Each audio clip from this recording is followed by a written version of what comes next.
18 months, and I finally then was sent to Denmark, and I escaped out. About 20 months in the Sea Org altogether. Now, you say you escaped out. I mean, you had to have been quite young then, 12 years old? I was 12 years old when I got myself out. What happened? Well, basically, my father was supposed to come back to the ship, never did. I requested to go join him. It took several months. And when I finally went to Denmark, my father hadn't been there for months. He'd been thrown out, and I devised a method of requesting to go back to England to get an education, so it would make me a better Sea Org member. I couldn't just say, look, I've had enough of this, I want to go. You didn't do that. And it was granted. At the time, I was allowed to go back. But having said that, I did get letters, a year later requesting that I come back immediately or I would have a freeloader's bill. How much would your freeloaders been at that time? Do you have any idea? I can't remember. I remember it was in dollars, and there was a lot of numbers. I don't remember the exact figure, but it was in dollars, and it was a lot of money. Now, for people who don't know what that terminology means, the freeloader thing is basically if you're not working for the group or whatever, they charge you for room and board. Is that what it is, or? Well, I took it to mean that all the while I'd been in the Sea Org, I'd been given a uniform and fed, and consequently I owed them the money for that. My mother was in Scientology, and I did, in Denmark, I did have the opportunity to go and join her, but she was going to an org in Sweden, and there was absolutely no way I wanted to be in a foreign country, because I just did, by that point, I trusted nobody, not even my own mother. Even though she was, she was my stepmother, and I loved her dearly, but I didn't trust anybody, and I felt, and I had to come back to England to another stepmother that I didn't trust either. But I just kept figuring if I was in my home country, somebody would be able to help me somewhere. What is the law in England about minors? What were they trying to do legally to get this money for room and board for your indentured service over there on Sea Org? I mean, how do they get away with that? I don't know how they get away with it. I mean, I just didn't reply. I didn't reply back, and they sent me 2 letters. I wasn't pursued thereafter. Although, having said that, my stepmother in England kept trying to get me to visit her for various reasons.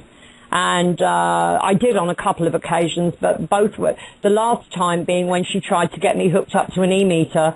And on that particular occasion, I went ballistic, and I threw a fit, and I left, and I never ever went back. Anybody who escapes a cult, I think, has a very strong character and is a very brave person.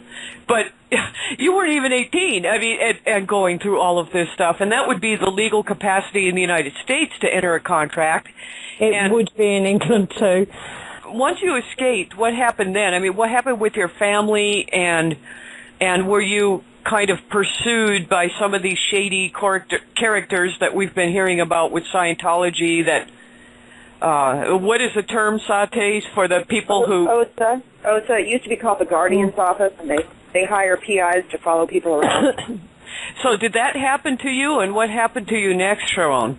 It didn't happen to me that I was, well, not to my knowledge, I was followed by shady characters. However, as I said, my stepmother, whom at that time was married and to all intents and purposes has been her whole life, married to a long-time Sea Org member whom was one of the accountants for Scientology in Great Britain. Mm-hmm. And when it was her wedding, she tried to get me there. She was getting married to him, invited me to the wedding, but by this time I'd had my freeloader's bill sent to me. I'd had requests to come back to the ship, and I was convinced it was a ploy to kidnap me and get me back into the Sea Org, so I never went. Are these stepmothers still living, or are they not? And what is your relationship with your family, brothers, etc.? Are they still in this church, or are they out of it, or do you even know? With my first stepmother, the one I classed as mother, and my two stepbrothers. The last I saw of them was in Sweden. I have no idea to this day whether they are still in or not. I've spent the last 6 years trying to find them.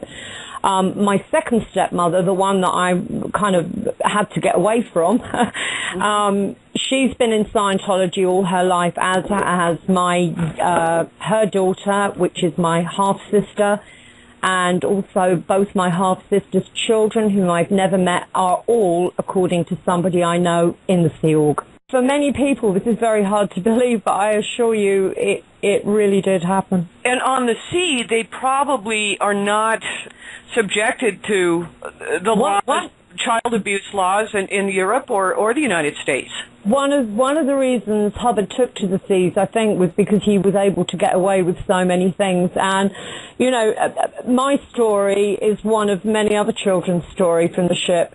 And it still goes on the free winds today. You know, Valeska Paris and can't think of the other girl's name at the moment, but you know, it wasn't just in the 60s. It's still continuing to this day. And that is what I find very difficult, and which is why I have to keep speaking out. And I'm glad that you do, because I don't think people realize how bad this really is. I would just like to think that enough people are informed about what Scientology actually does to their children, and not just to their own children, to other people's children. So many children are affected. One of the biggest things for me at the moment is third world countries, whereby they're going into orphanages and they're teaching children Scientology techniques, the communication courses, PRs and stuff. And I'm sorry, but I just think that is appalling. Absolutely appalling. I want people to write to governments and to make it stop. In Clearwater, Florida, to this day, there's pictures on my website that someone called Darth Vader took video footage of, and a friend of mine on OCMB did the stills for me. There's little kids going through exactly what I went through. To this day, on land. On land, in Clearwater, Florida. What is your website? It's called the Apollo series, Blogspot. So how many years has it been then since you've been out of Scientology? 40 now. Good for you. And do you still, I mean, obviously you're an activist and, you know, and letting people know about your story. A lot of characteristics that people have talked about as a result of being in this cult is that they still suffer from post-traumatic stress syndrome, nightmares, that kind of thing. Has that been your experience, or are you pretty clear of it? No, it periodically something manifests itself, and I haven't. When I first started looking back into my past, I suffered for about a year with dreadful nightmares.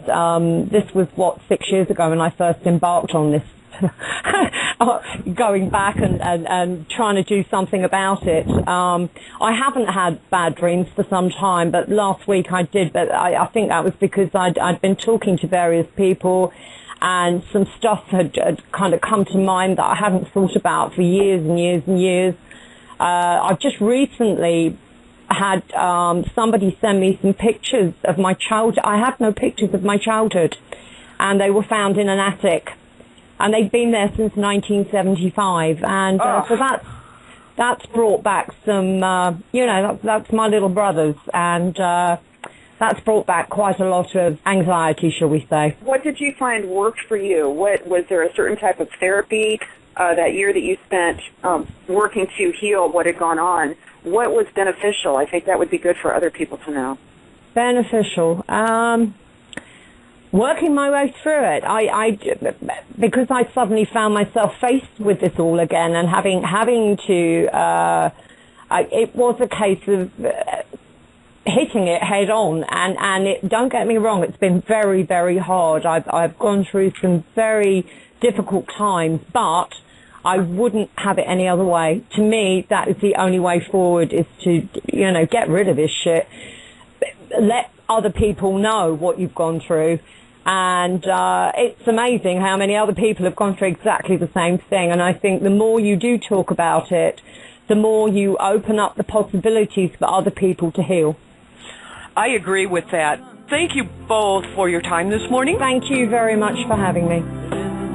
18 months, and I finally then was sent to Denmark, and I escaped out. About 20 months in the Sea Org altogether. Now, you say you escaped out. I mean, you had to have been quite young then, 12 years old? I was 12 years old when I got myself out. What happened? You know, a year later, requesting that I come back immediately or I would have a freeloader's bill. How much would your freeloaders been at that time? Do you have any idea? I can't remember. I remember it was in dollars, and there was a lot of numbers. I don't remember the exact figure, but it was in dollars, and it was a lot. A method of requesting to go back to England to get an education, so it would make me a better Sea Org member. I couldn't just say, look, I've had enough of this, I want to go. You didn't do that. And it was granted. At the time, I was allowed to go back. But having said that, I did get letters of money. Now, for people who don't know what that terminology means, the freeloader thing is basically if you're not working for the group or whatever, they charge you for room and board. Is that what it is, or? Well, I took it to mean that all the while I'd been in the Sea Org, you know, well, basically my father was supposed to come back to the ship, never did. I requested to go join him. It took several months, and when I finally went to Denmark, my father hadn't been there for months. He'd been thrown out, and I devised a